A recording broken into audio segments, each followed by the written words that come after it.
And now, Friday Night Fever with Mike Ludlam. Good evening, everyone. It's a big rivalry matchup, and it has many implications. Michigan Tech hockey trying to win the conference title in the WCHA. NMU fighting for home ice. Round one tonight at the STC. Jamie Phillips, McGinnis Student Ice Arena is rocking, and here we go. First period, back pass, El Capitan Alex Betan with the goal from Brent Baltus and Jake Lucchini, 1-0 Tech, and Mel Pearson is pleased. Later in the first, Dominic Shine with a decent breakaway attempt, but Phillips is there and says, "Nyet." 21 saves, NMU down 1-0 after one. To the second. Backhand, nice one right there by Baltus, his 9th of the year at 16-18, gives the Huskies a 2-0 lead. Then a short time later, just about 2 minutes, 4-on-4, Matt Roy from the far part of the blue line, and that makes it 3-0. Michigan Tech adds a power play goal by Lucchini in the third, and Michigan Tech has the victory by the count of 4-0. You know, a big win for our team tonight. I'm really happy and proud for the seniors. You know, it was all about them tonight and getting the win. Well, it feels really good. I mean, you know, our team played a really good game. You know, shot them badly and limited their chances. And it's, you know, it's really nice that my first college start ever was against Northern. And then my first ever regular season home game was a shutout. So to have a shutout my last game against Northern, it's just the icing on the cake. Lucchini now walking in. Look, shot score. And the two teams will meet at the Barry Event Center Saturday night at 7:07. You can see that one on our sister station, Fox UP. To the WCHA scoreboard, where Minnesota State defeated Bemidji State by the score of 6-1. Oh, Alabama Huntsville, a nice victory over Bowling Green, 7-5. With the victory by Huntsville, Michigan Tech is now in second place all by itself. Elsewhere, Ferris State 3, Lake Superior 1, and the Bulldogs now move back into fourth place, 1 point ahead of Northern. Alaska, Anchorage, and Alaska are underway. A quick look at the standings shows the Mavericks are ahead with 39 points. Then Michigan Tech is second with 37, Bowling Green next at 35, then Ferris with 30, and NMU 29. Also in hockey tonight, second round of the U.S. Premier Hockey League playoffs. Marquette beat Kalkaska last weekend. Not so good tonight. Tri-City your winner, 7-1. Girls high school basketball will start in Class C. Negaunee at Gwinn, and Gwinn coach Ben Olson trying to get a call. He was also trying to get Negaunee to miss shots, and they weren't doing that very much in this one. Fourth quarter, Tricia McGuire gets the putback, but the Miners lead by more than 20. Negaunee's passing around a zone defense, just all over the place and very accurate too. Haley Vassat, yes, she had 14, 59-34 Miners. And Clara Johnson inside to Abby Nelson. Nope, she's going to go back the other way off the window and good. Gwinn just trying to get some offense going, and they would.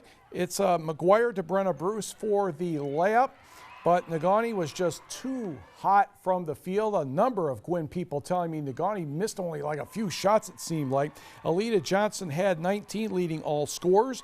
Miners cruise 75-41. Negaunee meets Calumet in the first Class C regional semifinal Tuesday at Marquette Senior High School.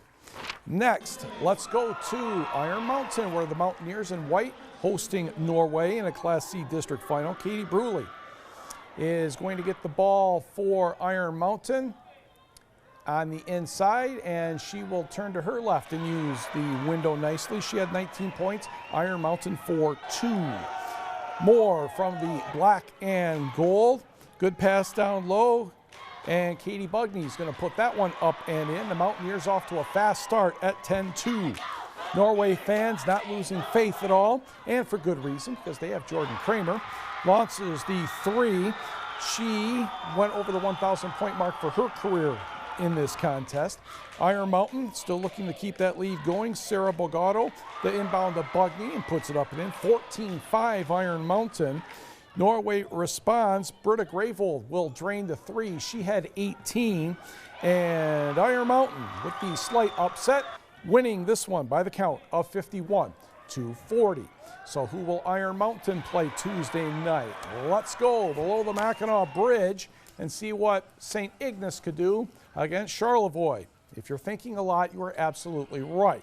Charlevoix, though, does get on the board here. Alex Snabes, the steal and the score. But then the Saints would take over. Jordan Belleville, Abby Ostman, and Jade Edelman lays that one up and in ever so nicely. Then Linnea Gustafson drives, scores. And then Ostman with a steal. You're catching on that St. Ignace is still pretty good? Yes, you would be right. Edelman scores.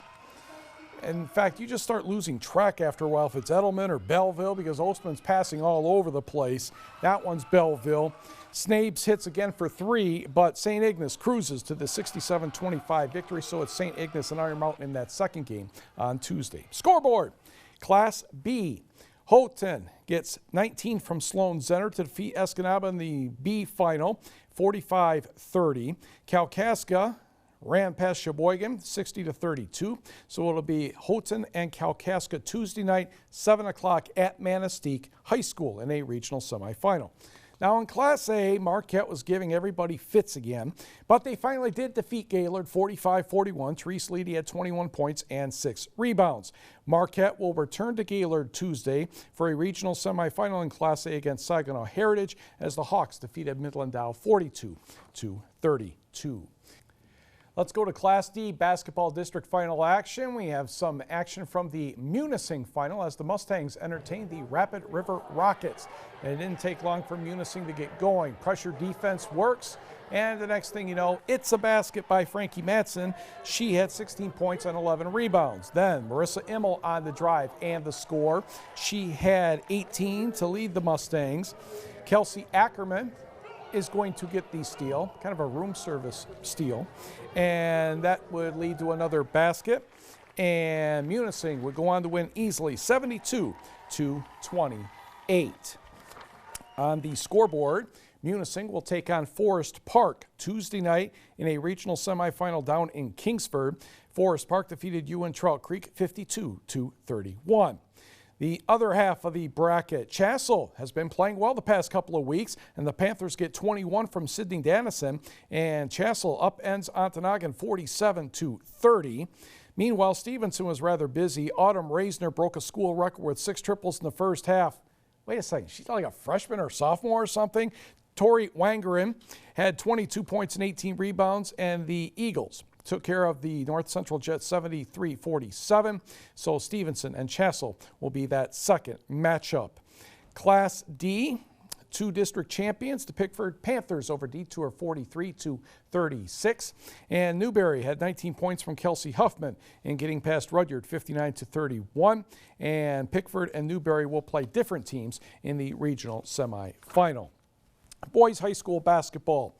Hancock gets 20 from Hans Stimmick and defeats Bessemer 63-60, and Park River Harris gets past Superior Central 64-44. GLIAC women's basketball all-star teams announced. Saginaw Valley State's Emily Wendling is on the first team, and she's the player of the year. She is joined by Michigan Tech's Danny Blake and the Huskies' Kylie Moxley. NMU's Bree Gasparovich is a member of the second team, along with Lake Superior State's Mackenzie Edwards. Blake and Gasparovich also are on the all-GLIAC defensive team. Big Ten women's basketball, the tournament down in Indianapolis. Kelsey Mitchell had a Big Ten tournament record 43 points for Ohio State, and the Buckeyes needed most of them to beat Rutgers 73-58. The Spartans hold on to defeat Purdue 65-64. Ariel Powers had another good night. So it's Ohio State and Michigan State in one semifinal. The other semifinal will have Maryland and Cinderella Northwestern. How about those Wildcats with a couple of big wins? State individual wrestling tournament. We have one UP wrestler in the final tomorrow night. Hunter Sadler of Munising defeated TJ Moore of Cass City 3-0 at the Division IV 189-pound match. So he will meet Nick Cooper of Springport. Sadler is 57-2. In Division III, Gladstone Zach Bailey, the heavyweight, lost in a technical fall to Maddox Mackey of Williamston. And elsewhere in the other semifinals, Marquette's Bo Castor was pinned by Riverview's Brandon Garcia. Garcia is still undefeated at 152 pounds in D2. And also in D3, Dan Thompson of Lakewood pinned Iron Mountain's Aaron Bolo at 155. A couple other wrestlers still in chase include Chase Bashore and Mo Hogue. along with Trevor Povolo and Tanner Gonzalez. State team bowling, a rough day for the Upper Peninsula. In the Lower Peninsula, the Escanaba boys qualified in the quarterfinals but were eliminated. Nobody else qualified for the quarterfinals. Big high school hockey this weekend. Enjoy.